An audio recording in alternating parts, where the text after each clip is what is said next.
অঙ্গের মধ্যে যে কোনো একটি অঙ্গের প্রতি যদি আমার নিষ্ঠা আসে, তাহলে এক অঙ্গ সাধেকেও সাধে বহু অঙ্গ, নিষ্ঠা হইলে ওপরে প্রেম করে। যখন নিষ্ঠা আসবে, যে কোনো একটি অঙ্গের দ্বারাই প্রেম ভক্তি লাভ করা যাবে, তার দ্বারাই ভগবানকে পাওয়া সম্ভব। তো এখানে আমরা শ্রবণ করছিলাম অর্চনম মানে পূজা। তো পূজার দ্বারাও ভগবান পাওয়া যায়, পূজাতেও প্রেম ভক্তি লাভ করা যায়, তবে কি নিষ্ঠা চাই। নিষ্ঠা না হলে কোনো কিছু হবে না। যে কোনো একটি অঙ্গের প্রতি যদি আমার নিষ্ঠা এসে যায়,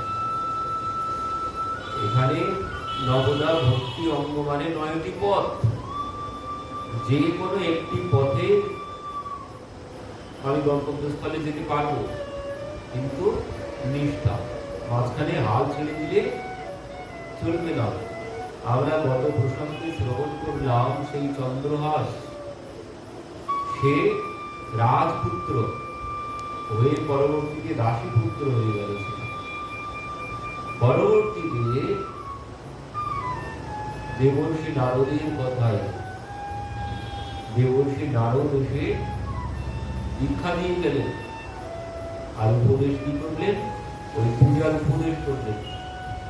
কি উপদেশ করলেন? বলছেন যে দেখিয়ে খাবে আর ধুয়ে পান করবে, কারণ তার কাছে শালগ্রাম ভগবান ছিল। আর তার যে পরিস্থিতি, তার কোনো কিছু নেই, ঘর বাড়ি কোনো কিছু নেই, বাবা মা তো কেউ নেই, তো পথে পথে ঘুরে বেড়ায়। তো বললেন বাবা যা, যখন ভোজন করবে তো ভগবানকে দেখিয়ে ভোজন করবে, আর যা পান করবে ধুয়ে পান করবে। তো এই নিষ্ঠা আমাদের সুন্দরজি বলছেন, গুরুকে বচন অটল করি মানো, সাধু সমাগম कीजे मन रे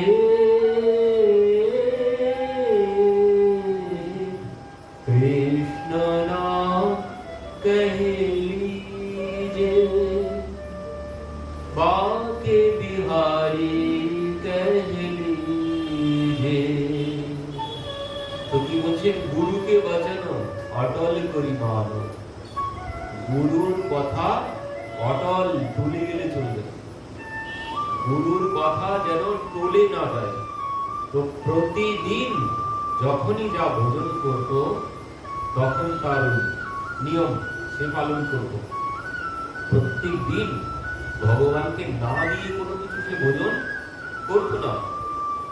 এত পরিস্থিতি, এমন পরিস্থিতিতে আমাদের সব থেকেও আমরা পারি না, তার কোনো কিছু নেই, কিন্তু সে যখন যা পায় ভিক্ষা করে কুড়িয়ে যেখানে যেভাবে যা পায়, যখন ভোজন করে ভগবানকে দেখিয়ে সে ভোজন করে। আর এটি হচ্ছে নিয়ম। ভগবান গীতায় বললেন অর্জুনকে, অর্জুন যে আমাকে না দিয়ে ভোজন করে সে চোর, আর চোরের কিন্তু শাস্তি আছেই আছে। যে আমাকে না দিয়ে ভোজন করে সে চোর, কারণ সব তারই জিনিস, এখানে আমার এখানে কোনো কিছু নেই, তার জিনিস তাকে দিয়েই আমি গর্ব করে বলি আমি দিলাম এত, আমি দিলাম অত, সব তারই জিনিস এখানে।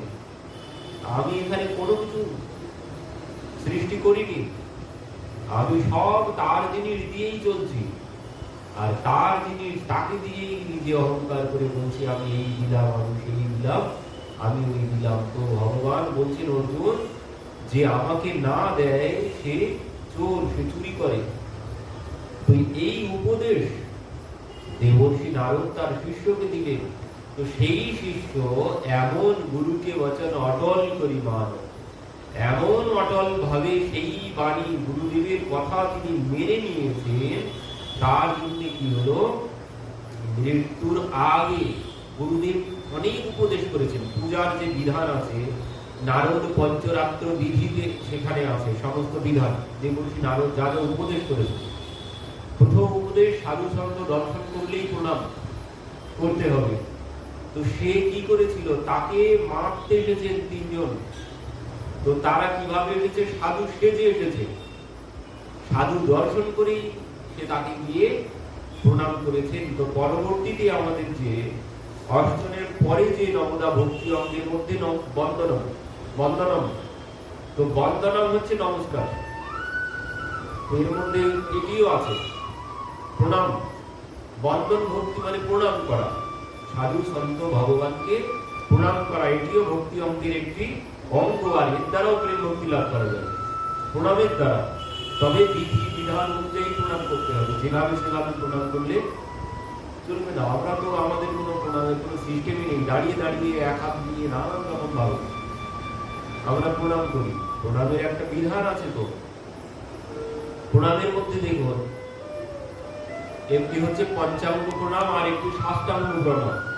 পঞ্চাঙ্গ প্রণাম আমরা যেভাবে করি আমরা ঠিকই আছি, কিন্তু সাষ্টাঙ্গে যখন ওই দণ্ডবত, দণ্ড মানে লাঠির মতো শুয়ে যে প্রণাম, দণ্ডের মতো, তো বলেন এই দণ্ডবতের ক্ষেত্রে আবার কিছু নিয়ম আছে।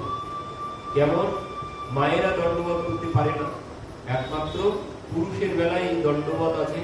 তবে কি উপরে কোনো পোশাক থাকলে চলবে না। ঊর্ধ্ব অঙ্গে, শরীরের ঊর্ধ্ব অঙ্গে কোনো পোশাক পরে দণ্ডবত করা যায় না, ওতে অপরাধ হবে, ওতে কোনো ফল হবে, ওতে অপরাধ হবে। তারপরে প্রণাম, ভগবানকে সর্বক্ষণ বাম দিকে রেখে প্রণাম করতে হবে। সোজাসুজি সম্মুখে প্রণাম করা যায় না, ভগবানের সম্মুখে এসে দাঁড়ানো যায় না, ভগবানের দিকে ফিরে পাশে পাশে দাঁড়াতে হবে। তারও কারণ আছে, কারণ ভগবানের সম্মুখে থাকেন কে? ভগবানের সম্মুখে থাকেন ভক্ত। কোন ভক্ত? গরুড় মহারাজ ভগবানের সম্মুখে, মানে তার গাড়ি। আমাদের যেমন গাড়ি ঘোড়া ঘরের সামনে বাইরে বের করা থাকে, গাড়ি ঘোড়া ঘরের সামনে বাইরে বার করা থাকে, যেই দরকার পড়ে সঙ্গে সঙ্গে গিয়ে বেরিয়ে পড়ি। সব ভগবানের ভক্ত হচ্ছেন গরুড় মহারাজ, আর তিনি সর্বক্ষণ ভগবানের সম্মুখে করজোড়ে বসে আছেন। দেখবেন জগন্নাথ মন্দিরের সম্মুখে সোজাসুজি গরুড় ভগবান আছেন ওখানে, তো তিনি করজোড়ে দাঁড়িয়ে আছেন। তো এবার কি হবে? আমি যখন ভগবানের দিকে সোজা হয়ে দাঁড়াবো, গরুর পিছন দিকে পড়ে গেল, অপরাধ হয়ে গেল, অপরাধ হবে। ভগবানের থেকে ভক্তকে বেশি শ্রদ্ধা করতে হবে, ভক্তকে ডাইনে রাখতে হবে। ভগবান বললেন আমাকে বাম দিকে রাখো, আমার ভক্তকে ডাইনে রাখো। এই জন্য গরুড় মহারাজ ডাইনে পড়ছে। যখন আমি ভগবানকে বাম দিকে রেখে প্রণাম করবো, তিনি এখানেও আছে, এখানে না থাকলেও আছে, এ ধরে নিতে হবে। ভগবানের সম্মুখে কোনোদিন দাঁড়িয়ে প্রণাম করা যায় না, পাশে গিয়ে, বাম পাশে গিয়ে প্রণাম করতে হবে। এবার যদি আমি ভগবানকে ডান দিকে রেখে প্রণাম করি, অপরাধ হবে। ভগবানকে যদি ডান দিকে রেখে প্রণাম করি, অপরাধ হবে। ভক্ত বাম দিকে পড়ে গেল, অপরাধ হবে। এই জন্য সর্বক্ষণ ভগবানকে বাম দিকে রেখে প্রণাম করতে হয়। আর কি মানে ভগবানের সম্মুখে দাঁড়ানো যাবে না, মুখ করে পাশে দাঁড়াতে হবে। আর ভাগবত পাঠের আসরের সামনে বসতে হবে, এইখানে বড় ভুল। ভগবানের সামনে দাঁড়ানো যাবে না, কিন্তু ভাগবত পাঠের সম্মুখে বসতে হবে। মাঝখানে ফাঁকা দিলে চলবে না, এখানেও অপরাধ, এখানেও অপরাধ। ভাগবতের সম্মুখে বসতে হয়, মাঝখানে ফাঁকা দেওয়া যায় না। ভগবানের সামনে ফাঁকা রাখতে হবে, ভগবানের সম্মুখে বসা বা দাঁড়ানো যাবে না। তো বাম দিকে রেখে সর্বক্ষণ ভগবানকে প্রণাম করতে হবে। আর কি বলছেন? প্রণামের ক্ষেত্রে সর্বক্ষণ আগে যেখানে যাব, সাধু দর্শন করলেই সঙ্গে সঙ্গে প্রণাম, ভগবানকে দর্শন করলেও মন্দিরে এলে আগে প্রণাম করে অন্য কাজ, আগে প্রণাম করতে হবে, তারপরে অন্য কাজ। গুরুদেব দর্শন করে কথাবার্তা পরে আগে প্রণাম। যদি পরে করি, আগে কথা বলি, আগে অন্য কাজের সাথে কথা বললাম মন্দিরে এসে, ভগবানকে প্রণাম না করি, তাহলে অপরাধ হবে। আগে ভগবানকে প্রণাম করে তারপরে অন্য কিছু। এই প্রণামের দ্বারাও ভগবান পাওয়া সম্ভব। তো তার প্রমাণ দেখুন, প্রণামে কি হয়। রাম অবতারে ভগবান প্রচার করলেন এই প্রণাম। রাম অবতারে দেখুন, প্রাতঃকাল উঠুকে রঘুনাথা माता पिता गुरु चरण में ना बही माथा। प्रत्येक दिन आगे তিনি প্রভাতে উঠে মাতা পিতা গুরুকে প্রণাম করতেন। সবার প্রথম কাজ তিনি প্রণাম করতেন আগে। এই প্রণামের দ্বারাই কি হয়? প্রণামের দ্বারা তো অনেক ফল হয়। চত্বারি কষ্ট বৃদ্ধিয়ন্তে আয়ু বিদ্যা যশ ও বলম। আয়ু বিদ্যা যশ আর বল লাভ হয় প্রণামের দ্বারা। প্রণামের দ্বারা আয়ু বৃদ্ধি হয়। তার প্রমাণ দেখুন, যারা হত্যা করতে গেল চন্দ্রহাসকে, হত্যা করার জন্য এসেছে, তাদেরকে তারা গিয়েছে সাধু সেজে। কারণ সাধুর প্রতি না শ্রদ্ধা আছে, ভক্ত, মানে একদম ধ্রুব প্রহ্লাদ চন্দ্রহাস সমান সমান ভক্ত। তো এই জন্য ইনি সাধু দর্শন করেই প্রণাম করেছেন। আর প্রণাম করার জন্য কি হলো? আয়ু বৃদ্ধি হয়ে গেল। তাকে হত্যা করতে এসেছিল, তারা হত্যা করতে পারলো না। কেন? এই যে প্রণাম করেছেন। আর প্রণাম করলে কি হয়? ও মন গলবেই, যত বড় শত্রু হোক। অভিশাপ দেওয়া কোনোদিন যাবে না আশীর্বাদ ছাড়া। প্রণামের এমনই একটি গুণ, কেউ কাউকে যদি চরণে হাত দিয়ে প্রণাম করেন তো কোনোদিন অভিশাপ দেওয়া যাবে না আশীর্বাদ ছাড়া। তো এই জন্য চন্দ্রহাসকে তারা মারতে এসেছে, আর চন্দ্রহাস তাদেরকে গিয়ে প্রণাম করেছে। আর প্রণামের জন্যই কি হলো? তাদের মন গলে গেছে। তাদের মন গলে গেছে। আর এই মন গলে যাওয়ার জন্য তাদের এবার মনের মধ্যে তারা ভাবনা চিন্তা করতে শুরু করেছে, একে আমরা কি করে হত্যা করব। সব শেষে কি হলো? চন্দ্রহাস বলছে, ঠিক আছে, আমার তো জীবনের প্রতি কোনো মায়া নেই, কারণ আমার কেউ নেই, তিন কুলে আমার কেউ নেই। তো আপনারা আমাকে হত্যা করবেন, কিন্তু আমার একটু শেষ বাসনা আছে, কি আমি ওই ভগবানকে তো এখনো পূজা দেওয়া হয়নি, ভোগ লাগানো হয়নি। তো আপনারা বসুন, আমি পূজা অর্চন করে নি, তারপরে আপনারা আমাকে হত্যা করবেন। এবার বললেন ঠিক আছে। তো সে কি করলো? মুখের ভিতর থেকে শালগ্রাম ভগবান বার করছে। এই থেকে তো তারা অবাক। মুখের ভিতরে পুরে রাখেন, মানে তার তো কোনো কিছু নেই, ঘর বাড়ি কোনো কিছু নেই, নির্দিষ্ট কোনো ঠিকানাই নেই। তো চারিদিকে রাস্তায় রাস্তায় ঘুরে বেড়ান, রাখবে কোথায়? কোনো পকেটও নেই, জামা কাপড়ও কোনো কিছু নেই গায়ে। তো এই জন্য মুখের মধ্যে পুরে রেখে দেন। তো ওই ওদের সম্মুখে মুখের ভিতর থেকে বার করেছেন, গাছ থেকে একটা পাতা নিয়েছেন, নিয়ে তার উপরে রেখেছেন, রেখে ওই বনের ফলমূল এনে ভগবানকে ভোগ লাগিয়েছেন। আর তার এই নিষ্ঠা দেখে যারা তাকে হত্যা করতে এসেছিল তাদের মন গলে গেছে। তারা আর ভাবছেন, একে কি করে হত্যা করবো? এমন ছোট্ট বালক, ৬-৭ বছর বয়স, আর এমন যার ভগবানের নিষ্ঠা, ভগবানের কৃপাতে তাদের মন গলে গেল। তারা আর তাকে হত্যা করতে পারলো না। তো কি হলো? প্রণাম প্রথম ফল। প্রণামের জন্যই তাদের মন প্রথমে খুলেছে। তো প্রণামের দ্বারা আয়ু বৃদ্ধি হয়, আয়ু বিদ্যা, বিদ্যা লাভ হয় প্রণামের দ্বারা। আয়ু বিদ্যা যশ মানে খ্যাতি, আর বল বৃদ্ধি হয়। প্রণামের ফল এগুলো। প্রণাম এমনি এমনি নয়, প্রণাম করলে এই 4টি বিষয় লাভ করা যায়। আর সব শেষ বিষয় যেটি, এই পঞ্চম পুরুষার্থ প্রেম ভক্তি লাভ করা যায় প্রণামের দ্বারা। মানে চরণ থেকেই কৃপা আসে, চরণ থেকেই কৃপা লাভ করা যায়।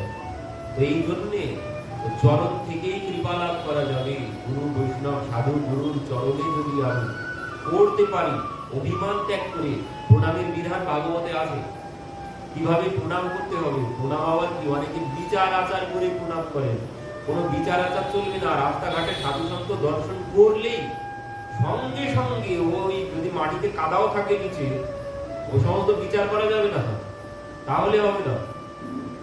সেই হচ্ছে প্রকৃত মানে প্রেম ভক্তি লাভ করতে পারবে।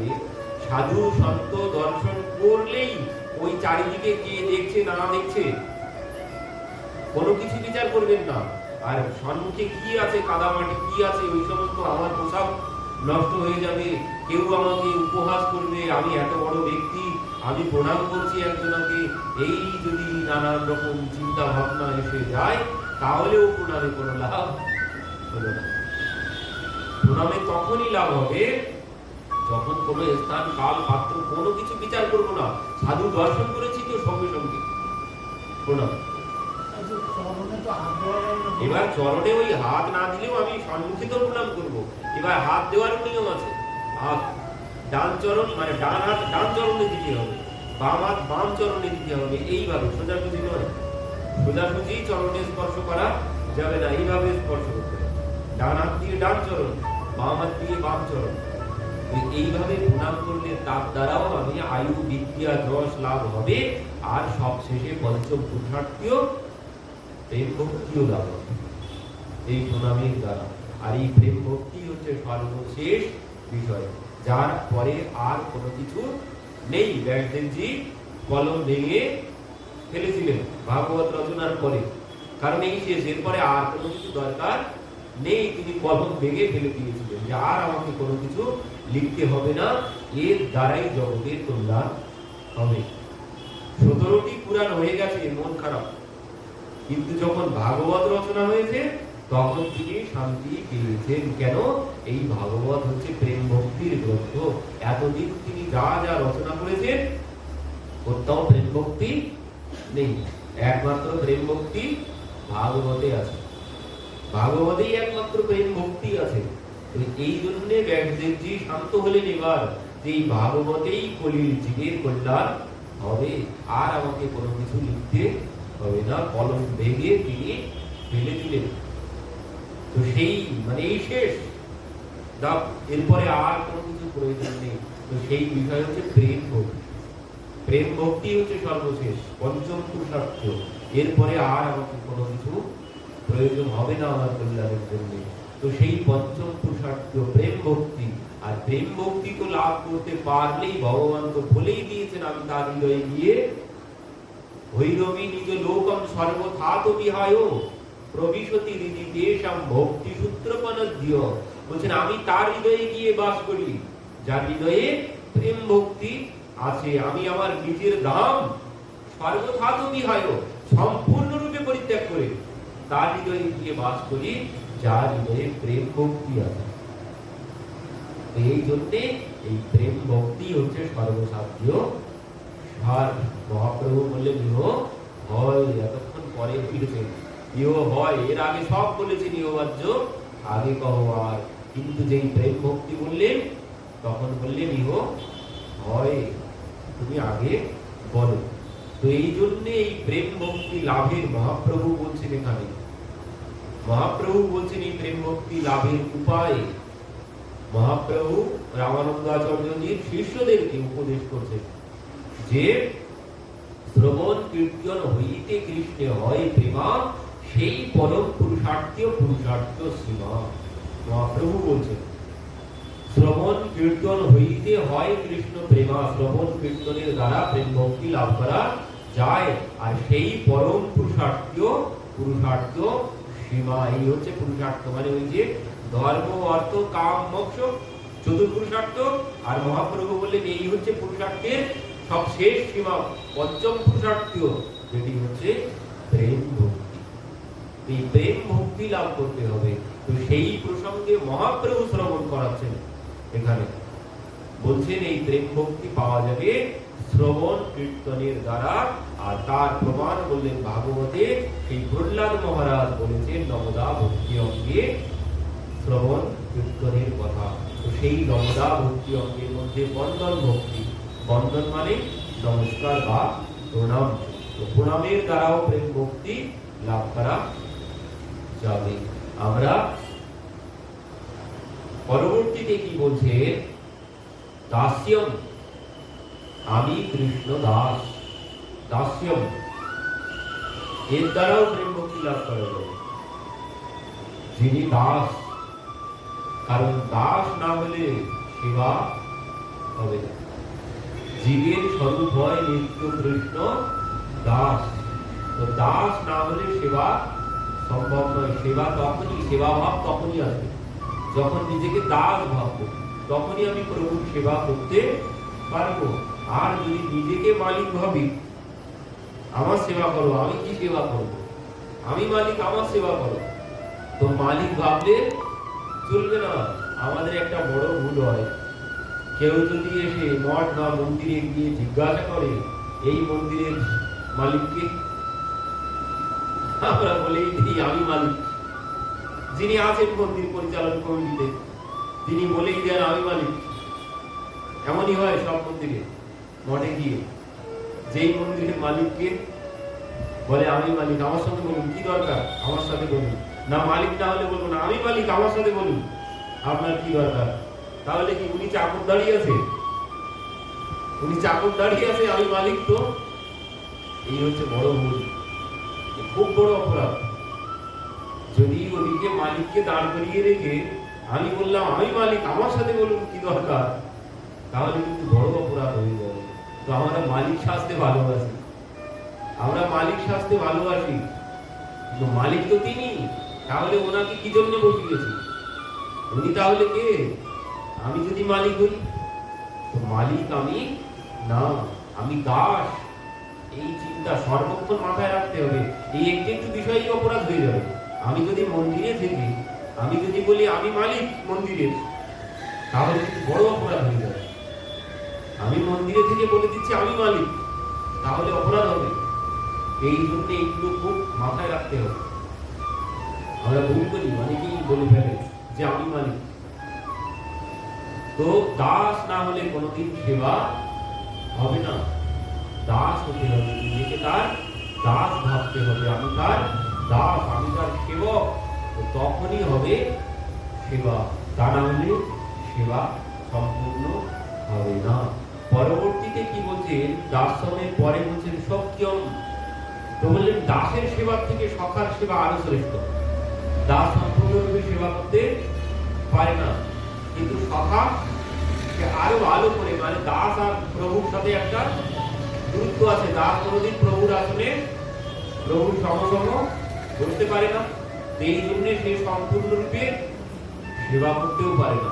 তার মধ্যে একটা দূরত্ব থেকে যায়, সম্পূর্ণরূপে তার দ্বারা সেবা করা সম্ভব নয়। এই জন্য পরবর্তীতে বললেন সক্ষম, মানে সখা। সখা পারে সেবা করতে পারলে, তো তমেও বন্ধুত্ব সখা তমেও।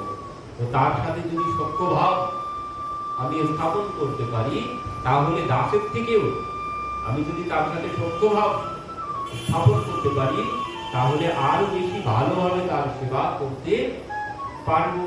আর দাস কেমন ভাবে সেবা করবে? দাসের কাছে কিন্তু আর কোনো বন্ধুর কাছে, সখার কাছে কিন্তু আর কোনো ওই যে বড় ছোট জ্ঞান থাকবে না। সখার কাছে কোনোদিন, বন্ধুর কাছে কোনোদিন বড় ছোট জ্ঞান, যেমন দাসের কাছে বড় ছোট জ্ঞান থাকবে, সখার কাছে কিন্তু কোনো ছোট বড় জ্ঞান থাকবে না।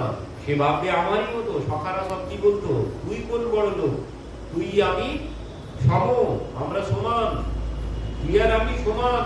তো তারা তার কাঁধেও চড়ছে, তাকে কাঁধেও চড়াচ্ছে, কিন্তু একজন দাস পারবে না। সেই জন্য বললেন দাসের থেকেও সক্ষম আরো, মানে সখা আরো বেশি ভালো করে সেবা করতে পারে। আর এইভাবে সেবা করলেও প্রেম ভক্তি লাভ করা যাবে, ভগবান কৃপা লাভ করা যাবে, ভগবানকেও পাওয়া যাবে, যদি আমি সত্যভাবে তার সেবা করতে পারি। সেবা কেমন হবে? বললেন আমার যেমন সখা বন্ধু, বন্ধু এবার কোনো দূরত্ব আর থাকবে না। আমার যদি গরম লাগে, কারেন্ট চলে গেছে, তো আমি যদি সক্ষভাবে তার সেবা করি, তো আমার যদি গরম লাগে, আমার বন্ধুরও গরম লাগছে, বন্ধুকেও গিয়ে বাতাস করতে হবে, বন্ধুকেও গিয়ে বাতাস করতে হবে। এইভাবে সেবা করতে হবে, যদি সক্ষভাবে তার সেবা করতে পারি। আর এই সেবার দ্বারাও তিনি প্রসন্ন হবেন। আর সব শেষে কি বলছেন? সব শেষে বলেন আত্মনিবেদন, মানে নিজেকে সমর্পণ। আত্মনিবেদন মানে নিজেকে সর্বস্ব সমর্পণ করে দিলাম। ভগবান অর্জুনকে বলছেন, অর্জুন আমি যে এত কিছু জ্ঞান যোগ, কর্মযোগ, ভক্তি যোগ, এত কিছু তোমাকে শোনালাম, এত কিছু তোমার মাথার মধ্যে যদি না যায়, তবে সব শেষ কথা শোনো। কি সব শেষ কথা হচ্ছে এই, সর্বধর্মান পরিত্যাজ্য মাম একম শরণম ব্রজ। সব কিছু পরিত্যাগ করে আমাদের এসে শরণাগত হয়ে যাও। এই হচ্ছে গীতার সবশেষ বাণী। এত কিছু যদি বুঝতে না পারো, যদি এত কিছু না বুঝতে পারো, সব শেষ কথা আমার, তুমি আমাদের শরণাগত হয়ে যাও, তাহলে আমি মোক্ষের স্বামী মা সুচ, আমি তোমাকে সর্বক্ষণ রক্ষা করব, সর্বক্ষণ আমি তোমাকে রক্ষা করব, তোমার কোনো ভয় আর করতে হবে না। রক্ষিব তোমারে আমি সদা সর্বক্ষণ, আমি তোমাকে সদা সর্বক্ষণ রক্ষা করব, যদি তুমি আমাদের শরণাগত হয়ে যেতে পারো। আর এই শরণাগত হতে পারলে তিনি আমাকে সব দিক থেকে রক্ষা করবেন। অনন্যশ্চিন্তয়ন্তু মাং ये जनाः पर्युपासते तेषां नित्याभियुक्तानां যোগক্ষেমম বহাম্যহম। যোগক্ষেমম বহাম্যহম মানে আমি সব কিছু দায়ভার বহন করব, যদি তুমি আমাদের শরণাগত হয়ে যাও। যদি আমি শরণাগত হতে পারি, তিনি আমার সমস্ত দায়ভার গ্রহণ করবেন, সমস্ত কিছু। কিন্তু শরণাগত, শরণাগত হতে হবে তার ওই যে এক পা এদিকে আর এক পা ওইদিকে দিলে চলবে না। দ্রৌপদীর মতো এক হাত তুলে ডাকলে হবে না, সম্পূর্ণরূপে দুহাত তুলে। এই দুহাত তুলে নাম করা মানে কি? আমরা যখন দুহাত তুলে রাধা নাম করি, রাধে রাধে মানে কি হলো? এটাই হলো শরণাগতি। আমরা বুঝতেও পারি না যে শরণাগতি কি। এই দুহাত তুলে তাকে ডাকা মানেই শরণাগতি। আমি হাত তুলেছি মানে সারেন্ডার করেছি, মানে শরণাগত হয়ে গেছে। আমার দ্বারা আর কোনো কিছু সম্ভব নয়, আমি তোমার উপরে শরণাগত হয়ে গেলাম, তুমি রক্ষা করো। তুই এইভাবে শরণাগত হতে হবে দুহাত তুলে। দ্রৌপদী যখন দুহাত তুলে ডাক দিয়েছেন, তখনই তিনি সাহায্য করেছেন। তো এইভাবে শরণাগত হতে হবে, নিজের সমস্ত শক্তি ত্যাগ করতে হবে।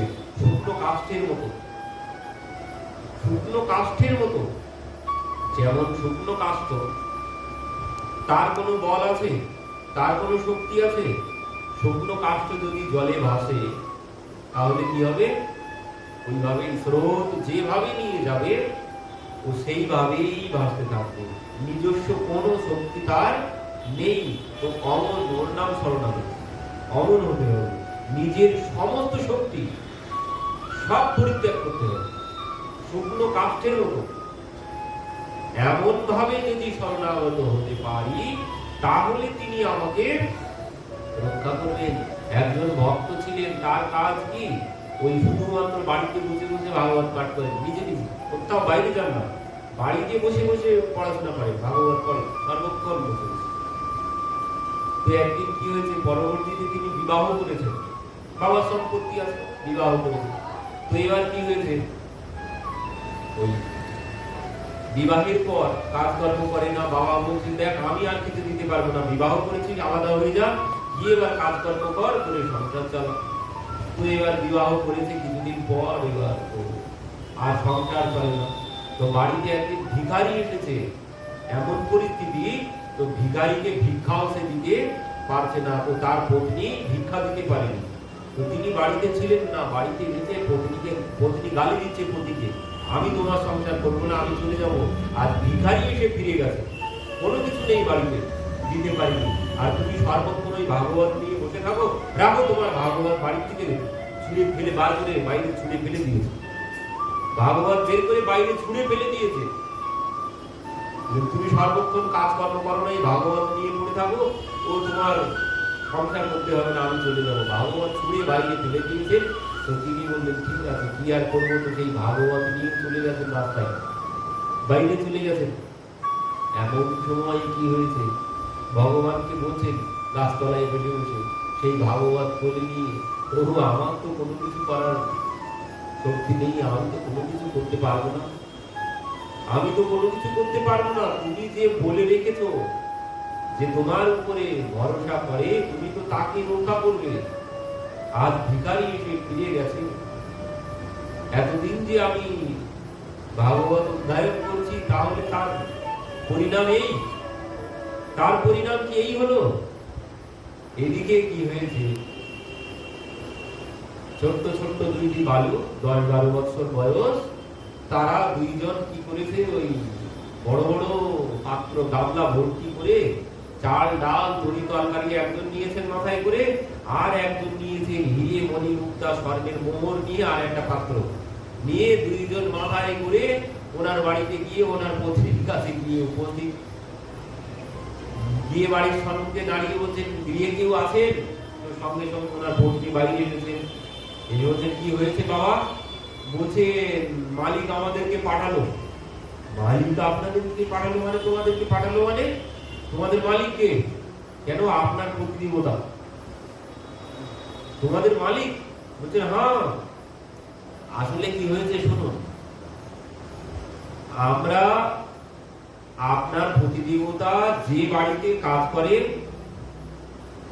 সেই বাড়িতে তিনি ওই এতদিন কাজ করেছেন, কোনো পারিশ্রমিক নেননি।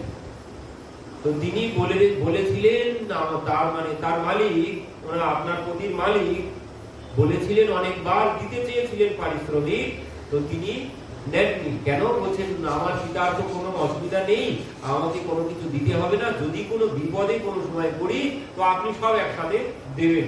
তো এই জন্য কোনো পারিশ্রমিক আপনার প্রতিদেবতা অনেক দিন ধরে কাজ করে আসছে, কিন্তু কোনো পারিশ্রমিক নেননি সেখান থেকে। তো এই জন্য আজ শুনলাম আপনাদের বাড়িতে খুব অসুবিধা, সেই জন্য আপনার প্রতিদেবতা মালিকের কাছে গেছেন, গিয়ে বললেন যে আমার বাড়িতে বড় অসুবিধা, তো আপনি আমার সমস্ত পারিশ্রমিক আজ একসাথে দিয়ে দিন। তো সেই পারিশ্রমিক সব আজ একসাথে তিনি নিয়ে আমাদের মাথায় পাঠিয়ে দিলেন। মানে ওই আমরাও সেই বাড়িতেই কাজ করি, আপনার প্রতিদেবতা যে বাড়িতে কাজ করে আমরাও সেই বাড়িতে কাজ করি। তো ওই জন্য উনি আমাদের মাথায় দিয়ে বললেন, যাও। আর আপনার প্রতিদেবতাকে আমরা খুব ভালোভাবে অনেক দিন থেকে চিনি, এই জন্য আপনার প্রতিদেবতা সব আমাদের মাথায় দিয়ে বললেন, যাও আমার বাড়িতে দিয়ে এসো, তিনি একটু পরে আসবেন। এই জন্য আমরা দুইজন সব দিতে এসেছি। আর এই কথা যেই বলেছেন, আমার প্রতিদেবতা আর তো কোনো জ্ঞান নেই দেখতে পাচ্ছি। তোমাদের মতো ছোট্ট ছোট্ট বালক আর তোমাদের মাথায় এত বড় ভারী বোঝা চাপিয়ে দিয়েছে। তো তারা দুইজন কি বলছেন? বলছেন, এতে আমাদের কোনো অসুবিধা নেই, আমাদের এই সমস্ত কাজ করে করে অভ্যাস আছে, মাথায় করে করে বোঝা বয়ে বয়ে আমাদের অভ্যাস আছে, আমাদের কোনো কষ্ট এতে হয় না। তিনি আমাদেরকে কম করে দিতেই চেয়েছিলেন, কিন্তু আমরাই বেশি বেশি করে এনেছি, আমাদের কোনো কষ্ট হচ্ছে না, আপনার কোনো চিন্তা করতে হবে না, আপনি সব নামিয়ে নিন। এই বলে বিশ্বাস করেছেন, এবার বিশ্বাস করে সব নামিয়ে নিয়েছেন। এবার সন্ধ্যাবেলা সে পাঠকের তো এবার সন্ধ্যা যখন হয়েছে, ভাবছেন আর কি করি, গাছ তলায় বসে বসে মশা খাচ্ছে, তো এবার যাই বাড়িতে। তো তিনি আস্তে আস্তে আস্তে আস্তে সন্ধ্যাবেলা বাড়িতে এসেছেন। বাড়িতে এসেছেন যখন দাঁড়িয়েছেন, পত্নী তো গিয়েই একদম জড়িয়ে ধরেছেন, প্রতিদেবতার চরণ দৌত করছেন, বলছেন, আমার বড় অপরাধ হয়ে গেছে, বড় অপরাধ হয়ে গেছে, আমি আজ ভাগবত জুড়ে ফেলে দিয়েছি। ওই সেই ভাগবত কই, তো উনি বুকের ভিতর থেকে বার করেছেন। তো সেই ভাগবত নিয়ে উনি আগে মাথায় তুলেছেন যে কি হয়েছে কি হয়েছে। পতি তো কিছু বুঝতে পারছেন না, তো বলছেন, বড় অপরাধ হয়েছে। আজ কেন, কি অপরাধ হয়েছে? বলছেন, আমি আজ ভাগবত ছেড়ে ফেলে দিয়েছি, আমার বড় অপরাধ হয়েছে, তুমি আমাকে ক্ষমা করে দাও। কিন্তু দেখো, তোমার একটা কাজ আমার খুব ভালো লাগেনি। কেন ভালো লাগেনি? কোন কাজ? যে তুমি ওই ছোট্ট ছোট্ট বালক, তাদের মাথায় এত বড় বড় বোঝা চাপিয়ে দিয়েছো, এত সামগ্রী চাপিয়ে দিয়েছো, তারা কি মাথায় করে আনতে পারে? এত বড় বোঝা, এত সামগ্রী, তোমার কোনো বিচার নেই? তখন ইনি বলছেন, ঠিক, আমি কার মাথায় চাপিয়ে দিলাম বোঝা? কেন? ওই যে ছোট্ট ছোট্ট বালক, ছোট্ট ছোট্ট বালক কারা এনেছিল? বলছেন, একজনের নাম জিজ্ঞাসা করেছিলাম, একজনের নাম বললো গোপাল। গোপাল নাম বলেছে? হ্যাঁ। কেন, তুমি কি জানো না? তুমি কি চেনো না নাকি তাদেরকে? তারা তো বললো সব তোমাকে তারা চেনে খুব ভালোভাবে।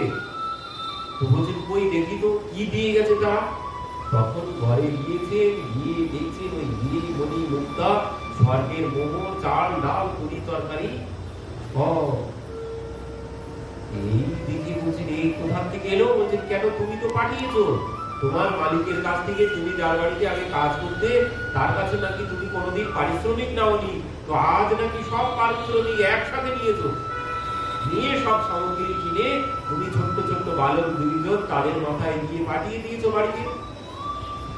তখন এই তো অবাক, বলছে কই আমি তো কোনো কিছু পাঠিয়ে দিইনি, আমি তো কোনো কিছু পাঠিয়ে দিইনি, আর আমি কোথায় কাজ করি? আমার তো কোনো কাজ নেই, আমার ওই কাজ ভাগবতের শ্লোক পড়া, আমার এটাই কাজ। গাছতলায় বসে বসে আমি ওই ভাগবতের শ্লোক পড়ছিলাম, আমার তো আর কোনো কাজ নেই, এই ছাড়া আমি অন্য কোনো কাজ করতেও পারি না। তখন বলছেন নাম কি বলেছিল? বলছেন একজনের নাম বললো গোপাল। এরা আর বুঝতে বাকি নেই, বলছেন দেখো এই অন্য কোনো গোপাল নয়, আমার গোপাল আমার প্রভুই এসেছিল, তাহলে তিনি এসে সবকিছু দিয়ে গেছেন। এই কথা শ্রবণ করে দুইজনাই গড়াগড়ি দিতে শুরু করেছে। সেই সামগ্রী বুকের মধ্যে চেপে ধরে দুইজনাই ভূমিতে গড়াগড়ি দিচ্ছে। তো এমন ভাবে ভগবান আজও রক্ষা করেন। যদি কেউ অনন্য ভাবে শরণাগত হতে পারেন, ওই যে নো অন্য ইতি অনন্য, অনন্য চিন্তায়ন্তমাম প্রথমেই বলেছে, অনন্য চিন্তায়ন্তমাম মানে অন্য কোনো দিকে মন দিলে হবে না, অন্য কোনো দিকে মন দিলে হবে না, একদম লক্ষ্য স্থির। লক্ষ্য যদি স্থির না হয় লক্ষ্য ভেদ হবে না। লক্ষ্য যদি চারিদিকে থাকে তাহলে লক্ষ্য ভেদ হবে না। লক্ষ্য যখন স্থির হবে অর্জুনের মতো, পাখির নয়নের ওই কালো বিন্দুটাই দেখতে পাচ্ছে, আর অন্য কোনো কিছু দেখতে পাচ্ছে না, তো তখনই হবে লক্ষ্য ভেদ। তো এমন যদি আমার ওই অনন্য মানে অনন্য ভক্তি মানে কি, অন্য অন্য কোনো দিকে কোনো মন থাকবে না। যেখানেই যাবো বাবার মাথায় জল ঢালতে গেলেও বাবার মধ্যেও ভগবানকেই দর্শন করতে হবে। বাবার মাথায় জল ঢালতে যাওয়া যাবে না তা নয়, যাওয়া সব জায়গায় যাবে, কিন্তু সব জায়গায় ভগবান দর্শন হবে, সব জায়গায় ভগবান দর্শন করতে হবে। তার নাম অনন্য ভক্তি। অনন্য ভক্তি মানে এই না যে আমার কারোর কাছে যেতে পারবো না, কোথাও যাবো না, এক জায়গায় না, যাওয়া সব জায়গায় যাবে, কিন্তু যেখানেই যাব সেখানেই আমার প্রভু ছাড়া, আমার ইষ্ট ছাড়া অন্য কোনো কিছু দর্শন হবে না। প্রেমিক যিনি হবেন, প্রেমিক যিনি হবেন তিনি অন্য কাউকে দেখতে পাবেন না, অন্য কাউকে তিনি দেখতে পান না। নিজের ভালোবাসার মানুষকেই সর্বত্র দেখেন, সবার মধ্যে তাকেই দেখতে থাকে। যদি প্রকৃত পাগল প্রেমিক হন, তো ঠিক যেমন ভক্ত যদি এমন হয়, তাহলে তিনি সর্বত্র যেখানে যাবেন নিজের প্রভুময় জগৎ দর্শন করবেন। ওই এর নাম অনন্য ভক্তি। আর এমন অনন্য ভক্ত যখন আমি হয়ে যাব, ভগবান তখন আমাকে সব কিছুতে সব দিক থেকে রক্ষা করবেন। শরণাগতি, শরণাগতির আবার 6টি শর্ত আছে। শরণাগতি কেমন হবে? শরণাগতি কি বলছেন দেখুন, আনুকূল্যেন সংকল্প প্রতিকূল্যস্য বিবর্জনম রক্ষিষ্যতি বিশ্বাস গোত্রিত্য বর্ণম তথা আত্মনিক্ষেপ কার্পণ্যম সরবিধা শরণাগতি। এই হচ্ছে শরণাগতির 6টি শর্ত। শরণাগতির 6টি শর্ত কি কি? প্রথম শর্ত কি আনুকূল্যেন সংকল্প, মানে অনুকূলে সংকল্প, মানে আমি যাকে ভালোবাসি সে যা ভালোবাসে আমি তাই ছাড়া আর অন্য কোনো কিছু করবো না। এই হচ্ছে প্রেমিকের লক্ষণ। সে যা ভালোবাসে এ তাই করতে শুরু করবে, সে যেগুলো ভালো না বাসে সে আর সেগুলো করবে না। তো তার জন্য বলছেন প্রতিকূল্যস্য বিবর্জনম, মানে প্রতিকূল মানে সে যেগুলো ভালো না বাসে সেগুলো আর সে করবেই না। আর পরবর্তীতে কি বলছেন, রক্ষিষ্যতি বিশ্বাস, বিশ্বাস রাখতে হবে তার প্রতি, তিনি আমাকে সদা সর্বক্ষণ রক্ষা করবেন। কিন্তু এই বিশ্বাসই আমাদের ঘাটতি, এই বিশ্বাসই ঘাটতি। বিশ্বাস আমরা করতে পারি না। যেখানে বিশ্বাস করার সেখানে বিশ্বাস করতে পারি না, যেখানে বিশ্বাস করা যায় না সেখানে বিশ্বাস করি, যেখানে বিশ্বাস করা যাবে না সেখানে বিশ্বাস করি, কিন্তু যেখানে বিশ্বাস করা যায় সেখানে বিশ্বাস আমরা করতে পারি না সম্পূর্ণরূপে, সংশয় থেকে যায়। যেখানে সংশয় থাকা উচিত সেখানে সংশয় থাকে না। আমরা ভগবানের কাছে এসে সম্পূর্ণরূপে বিশ্বাস করতে পারি না, আছে কিনা ঠিক নেই, কৃপা করবে কিনা তার কোনো ঠিক নেই, সংশয় থেকে যায়। কিন্তু আমাদের যেখানে সংশয় থাকা উচিত সেখানে সংশয় থাকবে না। পয়সা দিয়ে বিশ্বাস করি গাড়ির ড্রাইভারকে, একদম পয়সা দিয়ে বিশ্বাস করে আরামে ঘুমিয়ে পড়ি যে আমাকে ঠিক গন্তব্যস্থলে নিয়ে যাবে, মাঝখানে যে উঠে দেবে না তার কোনো গ্যারান্টি আছে? কিন্তু আমরা বিশ্বাস করি একদম নিশ্চিন্তে। ওই চুলদাড়ি কাটতে গিয়ে নাপিতকে একদম বিশ্বাস করে চোখ বন্ধ করে ঘুমিয়ে পড়ি, ছুরি টানতে টানতে এখানে টানবে না, কোনো বিশ্বাস আছে? কোনো বিশ্বাস আছে? কোনো বিশ্বাস নেই। টানতেও পারে, কোনো বিশ্বাস নেই, কিন্তু বিশ্বাস করি। আমরা বিশ্বাস করি। যাকে বিশ্বাস না করার আমরা তাকে বিশ্বাস করি, কিন্তু যাকে বিশ্বাস করার তাকে তার বেলায় আমাদের বিশ্বাস নেই। ভূত বিশ্বাস করি কিন্তু ভগবান বিশ্বাস নেই। ভূত বিশ্বাস হয়ে যায়, কিন্তু ছায়া দেখে ভাবি ওই ভূত দাঁড়িয়ে আছে রাত্রিতে, ভয় পেয়ে একদম উড়ে বাপরে এবার কোথায় ঝান কান করো না হলে একদম গেছে, ভয় লেগেছে এত। কেন? ভূত বিশ্বাস করেছি, বিশ্বাস করেছি বলে ভয় পেয়েছি। বিশ্বাস না করলে ভয় পেতাম না। কিন্তু ভগবানের ক্ষেত্রে এটি এমন বিশ্বাস হয় না, বিশ্বাস করতেই পারি না। তো বললেন এই রোগ শেষ হতে বিশ্বাস, বিশ্বাস রাখতে হবে। তাহলে বিশ্বাসে যদি ঘাটতি হয় তাহলে সম্ভব নয়। বিশ্বাসে যদি